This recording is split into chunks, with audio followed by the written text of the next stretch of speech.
Hello everyone, it's Melissa Sweet here, Public Health Journalist with Croaky at the University of Canberra for IH May Day 17. Check that hashtag. Delighted to have here to talk with us Professor Peter Radoll and Felicity Corbin. So I'll let them introduce themselves and tell us what they're up to. So who are you and what's your day job? Okay, so I'm Professor Peter Radoll. I'm the Dean of Aboriginal and Torres Strait Leadership and Strategy here at the University of Canberra, also the Director of the Radoll Centre. I have dual roles, so I take care of all things Aboriginal and Torres Strait Islander here on campus, so everything, and then in the Indigenous student engagement as well. Great. Felicity.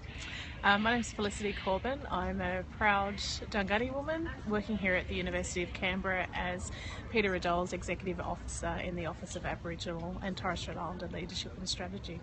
Lovely. And we're sitting outside on beautiful Ngunnawal country, which is a lovely place for IH May Day. So you've got some exciting news for us from the university. What's that? Have you got there? Well, we do. We've got some really exciting news, something that Felicity and I have worked on quite a bit.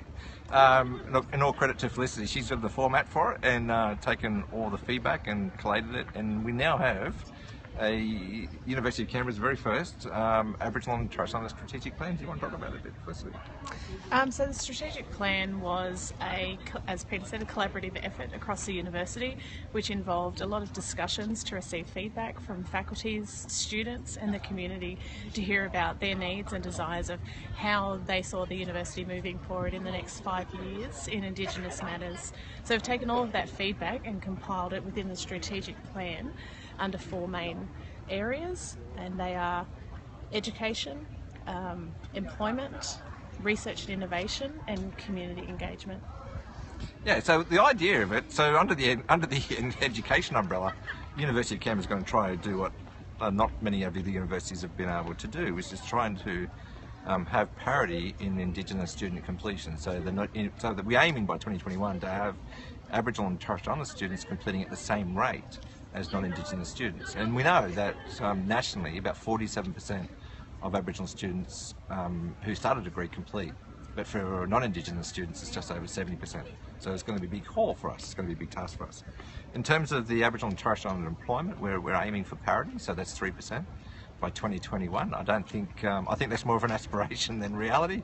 However, having said that, we had 2 staff to start with at the start of last year, and we ended up last year with 12 staff, and with a bit of luck we'll increase that this year. So that's a huge achievement by the university.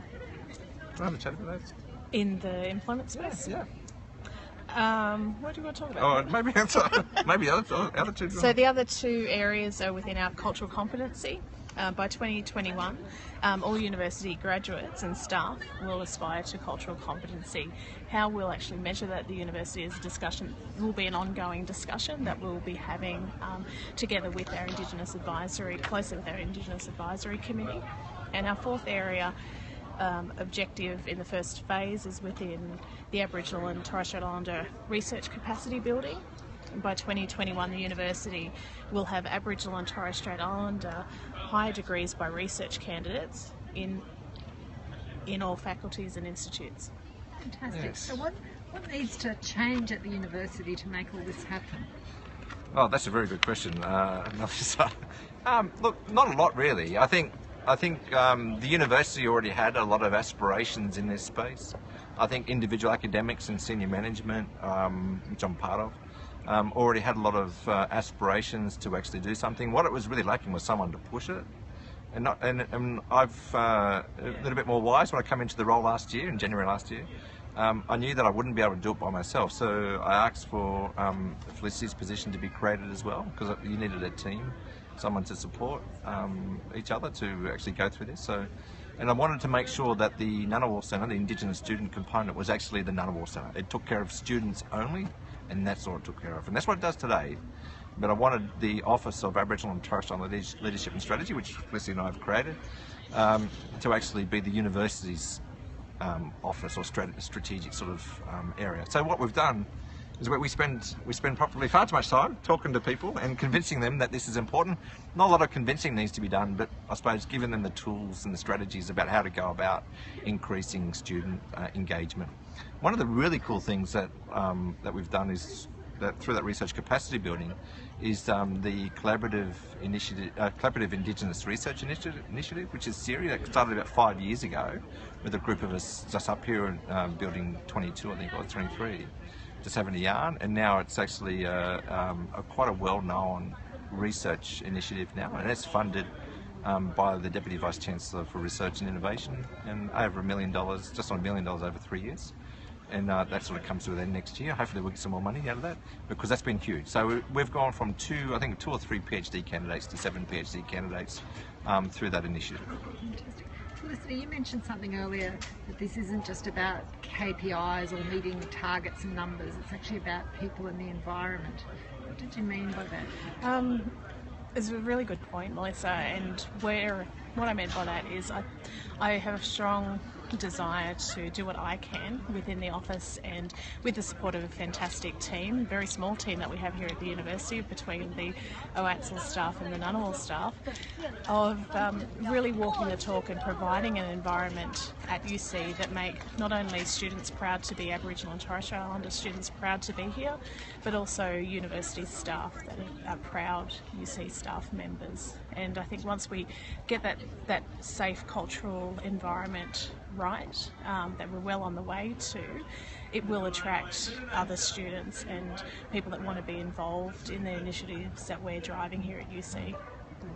And Peter, you were guest tweeting this morning for IH May Day, Yeah, I was. which you and Canberra Uni are very kindly hosting this year. Yep. What were some of the messages you put out on IH May Day? Oh, some of the messages, I mean, there's a few common ones, and a couple of ones that got some interest. Look, one of the things I've come to learn is I get a lot of students, both undergraduate and postgraduate, contact me through social media, reaching out for some sort of support. One of the things I've been considering for a very long time, or for far too long, is the idea of a mentoring scheme. One of the things I've learned from my experience, not only as an undergraduate student, but all the way through, even today, the value of having a mentor is so important.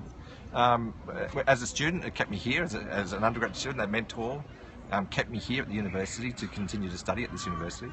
And as an academic, or a very senior academic now in this institution, I've mentors to make sure that I'm on track with how I go about doing things. And also, I'm not going to be a dean forever. Whether I go back to be an academic or whether I go a step up further, that's something I always draw upon my mentors about. What is the next step in the next 10 years or 5 years or whatever it might be. So I think my message, I suppose, the key message this morning was, we have appalling attrition rates. 53% of Indigenous students drop out of university.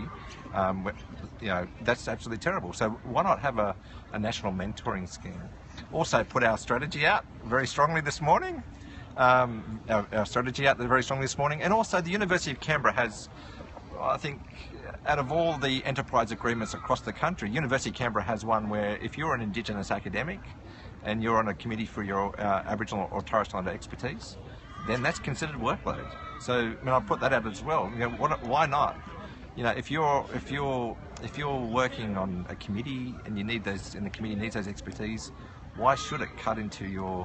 Why shouldn't they be part of your performance agreement with the university? And our enterprise agreement protects that.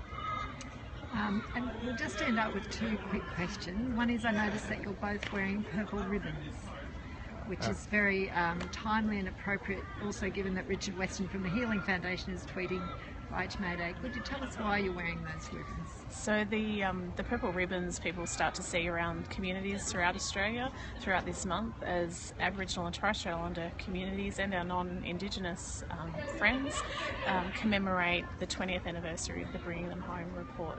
So something that the university staff here support, and doing so through our demonstration of wearing the commemorative ribbons. Yeah, it's important that as leaders in the space, it's important that we do support that. So one of the things that so Felicity is the most senior Indigenous female staff member on the campus, and I happen to be the most senior male staff member on the campus. So it's important that we show our leadership. Yep. Right. And my final question to you each is, what is your deadly choice? What is the thing that you do for health? On IH May Day, tell us about how you look after yourselves. starting the day with a positive attitude, I think, is the best thing anyone can do. Wake up and know and appreciate that you're still alive, that you still have breath, and then let that take you forward to the next thing. We don't necessarily have to be following the best prescriptive diet or best exercise regime, but a lot of it starts with our mental health, which I think is very important for our Aboriginal and Torres Strait Islander brothers and sisters, aunts and uncles to remember. Yeah, and in most mornings, not every morning, but on most mornings I sort of, a long walk, maybe for about an hour or so of a morning, so I go up and go for a walk. And if not, if I don't have an injury like I do at the moment, I would be out running with the Deadly Runners 3 days a week. Monday, Queanbeyan Deadly Runners, Monday, Wednesdays and Fridays. But that's it. I think exercise, I think Melissa, exercise is not only good for your physical health, but it's good for your mental health. I know, I mean, even though it's a bit chilly in Canberra at 5:30 in the morning or 6 o'clock in the morning, well into the minuses at the moment, it is so refreshing to wake up and just feel alive. Well, thank you both very much. I'll just take a second to end off here.